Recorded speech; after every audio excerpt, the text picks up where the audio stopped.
వస్తున్నప్పుడు ఆ బయట అరుగుడికి అటు ఒక మొత్తక బొమ్మ, ఇటు ఒక మొత్తక బొమ్మ.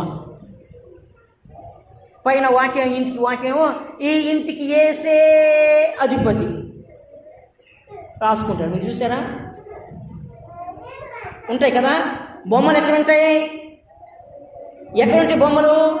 బొమ్మలు ఎక్కడ పెడతారు? యేసు ప్రభు బొమ్మ దాన్ని ఏమంటారు, ఇటు ఒక టైల్స్ అటు ఒక టైల్స్ రెండు అంటించి యేసు ప్రభు ఇటు ఒకటేమో శిలువ గుర్తు, అది ఒకటేమో శిలువ మీద మరణించినటువంటి ఆ బొమ్మ రెండు వేసి అంటించి పెడతారు గోళ్ళకి. పైన ఈ ఇంటికి యేసే అధిపతి.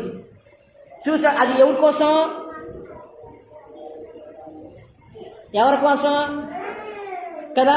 చూసే వాళ్ళందరూ అనుకుంటారు కదా, ఓ వీళ్ళెంత భక్తి పరులు, అబ్బో అటొక బొమ్మ ఇటొక బొమ్మ పెట్టుకున్నారు, పైనేమో ఈ ఇంటికి యేసే అధిపతి, లోపలేమో టీవీలు, సినిమాలు, బూతులు,